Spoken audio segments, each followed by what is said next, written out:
स्वागत है आपका स्टैटिक जीके में। आज की वीडियो हमारी प्रैक्टिस नंबर 6 है, तो पूरा वीडियो बहुत ध्यान से देखिएगा। बहुत ही इंपॉर्टेंट क्वेश्चन इसमें इंक्लूड किए गए हैं। ठीक है, तो फर्स्ट क्वेश्चन है आज की सीरीज का हमारा, आयुष्मान भारत योजना के प्रथम चरण का उद्घाटन किस राज्य से शुरू हुआ? तो ये हुआ था छत्तीसगढ़ से। ठीक है, हमारे प्रधानमंत्री नरेंद्र मोदी ने छत्तीसगढ़ से इस योजना का जो है प्रारंभ किया था। तो डी ऑप्शन इसका करेक्ट ऑप्शन होगा। भारत में डाक प्रथा का प्रचलन किस शासक ने किया था? तो भारत में जो डाक प्रथा का प्रचलन था वो किया था शेर शाह सूरी ने, यानी कि ए ऑप्शन इसका करेक्ट ऑप्शन होगा। ठीक है, नेक्स्ट है क्वेश्चन नंबर 3, भारत की राजधानी कब कोलकाता से दिल्ली की गई थी?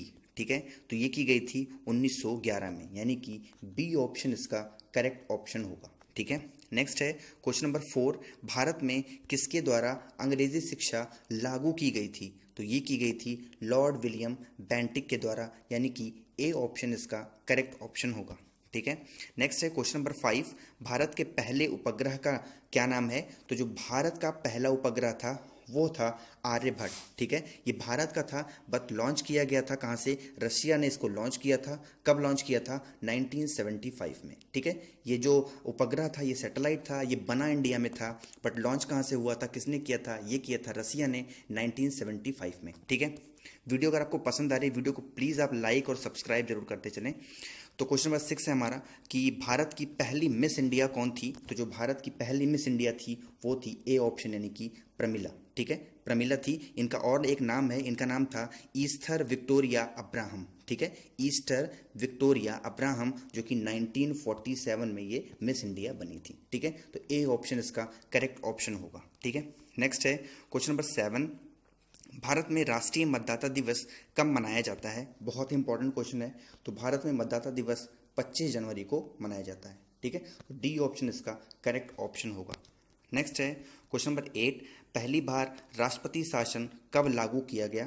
तो जो पहली बार राष्ट्रपति शासन लागू किया गया वो किया गया था सी ऑप्शन, यानी कि 20 जुलाई 1951 में। तो सी ऑप्शन इसका करेक्ट ऑप्शन होगा। और हाल ही में अभी महाराष्ट्र में जो है कुछ ही दिनों के लिए राष्ट्रपति शासन लागू कर दिया गया था। नेक्स्ट है क्वेश्चन नंबर 9, वर्ष 2020 में कितने लोगों को पद्म विभूषण से सम्मानित किया गया?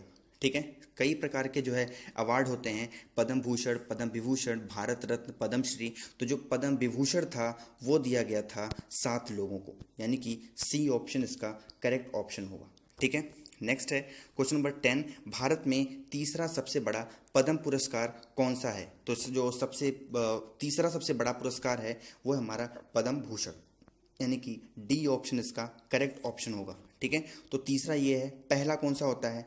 पहला होता है भारत रत्न, दूसरा होता है पद्म विभूषण और तीसरा होता है पद्म भूषण, और जो चौथे नंबर पे आता है वो होता है पद्मश्री। इतने सारे अवार्ड जो है इस बार 2020 में दिए गए थे। टोटल जो है 141 अवार्ड दिए गए। ठीक है, और जो 7 अवार्ड थे मैंने आपको अभी बताया पिछले क्वेश्चन में कि पद्म विभूषण थे। जो 16 अवार्ड थे वो थे पद्म भूषण, और जो 118 थे उनको दिया गया था पद्मश्री। ठीक है, तो 141 टोटल दिए गए थे जिनमें से ये थे। ठीक है, तो नेक्स्ट क्वेश्चन है क्वेश्चन नंबर 10 हो गए। क्वेश्चन नंबर 11, निम्नलिखित अभिनेत्री में से किसे पद्मश्री पुरस्कार 2020 के लिए चुना गया है? तो ये थी कंगना रनौत, यानी कि सी ऑप्शन इसका करेक्ट ऑप्शन होगा। नेक्स्ट है क्वेश्चन नंबर 12, किस भारतीय राज्य को मसाले का बगीचा कहा जाता है? ठीक है, तो ये कहा जाता है केरल को, यानी कि बी ऑप्शन इसका करेक्ट ऑप्शन होगा। फिरोज शाह कोटला क्रिकेट स्टेडियम कहाँ पर बना हुआ है? तो ये बना हुआ है नई दिल्ली में, यानी कि बी ऑप्शन इसका करेक्ट ऑप्शन होगा। और फिरोज शाह कोटला का अभी हाल ही में नाम बदल दिया गया है, उसका नाम क्या रखा गया है आप कमेंट बॉक्स में जरूर बताएंगे। ठीक है, तो 13 हो गया। क्वेश्चन नंबर 14 कहता है कि मोहम्मद गौरी ने जयचंद को किस युद्ध में पराजित किया था? ठीक है, तो जो मोहम्मद गौरी ने जयचंद को पराजित किया था चंदावर के युद्ध में, यानी कि डी ऑप्शन इसका करेक्ट ऑप्शन होगा। और चंदावर का युद्ध कब लड़ा गया था? 1194 में। ठीक है, यानी डी ऑप्शन इसका करेक्ट ऑप्शन है। भारत में लोकसभा का विघटन कौन कर सकता है? ये कर सकता है हमारा राष्ट्रपति, यानी कि बी ऑप्शन इसका करेक्ट ऑप्शन होगा। ठीक है, अब बात आई है लोकसभा की, तो किस आर्टिकल के तहत लोकसभा आता है? तो लोकसभा हमारा आता है आर्टिकल 81 में और राज्यसभा हमारा आता है आर्टिकल 80 में। ठीक है, ये 2 चीजें भी आप याद रखेंगे। नेक्स्ट है क्वेश्चन नंबर 16, निम्नलिखित में से अरब सागर की रानी किसे कहा जाता है? तो अरब सागर की रानी कहा जाता है कोचीन को, यानी कि सी ऑप्शन इसका करेक्ट ऑप्शन होगा। नेक्स्ट है क्वेश्चन नंबर 17, भारत के किस राज्य में सर्दी के मौसम में वर्षा होती है? तो ये होती है उड़ीसा में, यानी कि सी ऑप्शन इसका करेक्ट ऑप्शन होगा। नेक्स्ट है क्वेश्चन नंबर 18, मुगल सम्राट जहांगीर की कब्र कहाँ पर स्थित है? तो जो मुगल सम्राट थे जहांगीर, उनकी कब्र है लाहौर में, यानी सी ऑप्शन इसका करेक्ट ऑप्शन होगा। नेक्स्ट है क्वेश्चन नंबर 19, वह पहला किला जो शिवाजी ने जीता उसका क्या नाम था? ठीक है, तो उस किले का नाम था तोरण, यानी कि ए ऑप्शन इसका करेक्ट ऑप्शन होगा। और तोरण कहाँ पे है? ये है गुजरात में। ठीक है, नेक्स्ट है क्वेश्चन, भारत में सबसे ऊंचा जलप्रपात कौन सा है? ठीक है, तो कौन सा है जलप्रपात? सबसे ऊंचा जलप्रपात है जोग जलप्रपात, जो कि कहाँ पे है? कर्नाटक में है, यानी कि बी ऑप्शन इसका करेक्ट ऑप्शन होगा। ठीक है, नेक्स्ट है क्वेश्चन 21, भारत का प्रथम मुख्य चुनाव आयुक्त कौन था? तो जो भारत के प्रथम मुख्य चुनाव आयुक्त थे वो थे सुकुमार सेन, यानी कि बी ऑप्शन इसका करेक्ट ऑप्शन होगा। ठीक है, नेक्स्ट है क्वेश्चन नंबर 22, पाकिस्तान से भारत में गणतंत्र दिवस के परेड के मुख्य अतिथि के रूप में आमंत्रित किए गए पहले व्यक्ति का नाम बताइए। यानी कि जो भी व्यक्ति थे, पहले व्यक्ति जो कि पाकिस्तान से उनको इनवाइट किया गया था भारत के लिए गणतंत्र दिवस पर, वो कौन थे?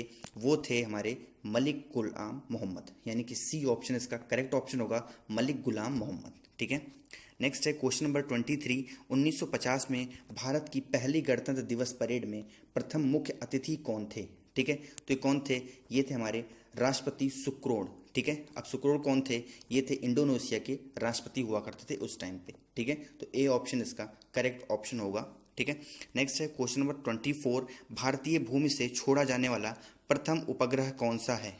अब देखिए, मैंने अभी आपको पिछले क्वेश्चन में बताया था कि जो है पहला जो है उपग्रह कौन था, तो पहला उपग्रह था हमारा आर्यभट्ट, लेकिन वो भारत की भूमि से नहीं छोड़ा गया था। इसमें पूछा गया है कि भारत की भूमि से छोड़ने वाला भारत का पहला सैटेलाइट कौन था, तो ये था रोहिणी प्रथम, यानी कि ए ऑप्शन इसका करेक्ट ऑप्शन होगा, और ये बेंगलोर से छोड़ा गया था। नेक्स्ट है क्वेश्चन नंबर 25, भारत का सबसे बड़ा मरुस्थल राज्य कौन सा है? यानी कि मरुस्थल सबसे बड़ा कहाँ पर है, किस राज्य में है? तो वो है राजस्थान में, यानी डी ऑप्शन इसका करेक्ट ऑप्शन होगा। थार डेजर्ट, जो थार मरुस्थल है वो कहाँ पे है? वो है राजस्थान में। ठीक है, नेक्स्ट है क्वेश्चन नंबर 26, भारत देश का सबसे बड़ा बंदरगाह कौन सा है? ठीक है, तो जो भारत देश का सबसे बड़ा बंदरगाह है वो है हमारा कांडला बंदरगाह, यानी कि डी ऑप्शन इसका करेक्ट ऑप्शन होगा। ठीक है, नेक्स्ट है क्वेश्चन नंबर 27, देश का सर्वश्रेष्ठ प्राकृतिक बंदरगाह कौन सा है? तो ये है हमारा मुंबई का। ठीक है, यानी ए ऑप्शन इसका करेक्ट ऑप्शन होगा। नेक्स्ट है क्वेश्चन नंबर 28, सबसे बड़ी नदी द्वीप माजुली भारत के किस राज्य में स्थित है? तो जो माजुली है वो स्थित है हमारी बी ऑप्शन आसाम में, बी ऑप्शन इसका करेक्ट ऑप्शन होगा। नेक्स्ट है क्वेश्चन नंबर 29, भारत में सर्वाधिक मार्ग बदलने वाली नदी कौन सी है? तो ये है कोसी नदी, यानी कि डी ऑप्शन इसका करेक्ट ऑप्शन होगा। ठीक है, नेक्स्ट है क्वेश्चन नंबर 30, भारतीय संविधान का जनक किसे कहा जाता है? तो भारतीय संविधान का जो जनक है वो कहा जाता है डॉक्टर भीमराव अंबेडकर को, यानी बी ऑप्शन इसका करेक्ट ऑप्शन होगा। आई होप वीडियो आपको हेल्पफुल लगी होगी, यूजफुल लगी होगी। वीडियो आपको पसंद आती है, वीडियो को लाइक, शेयर और सब्सक्राइब जरूर कर दें। ठीक है, thank you so much for watching this video.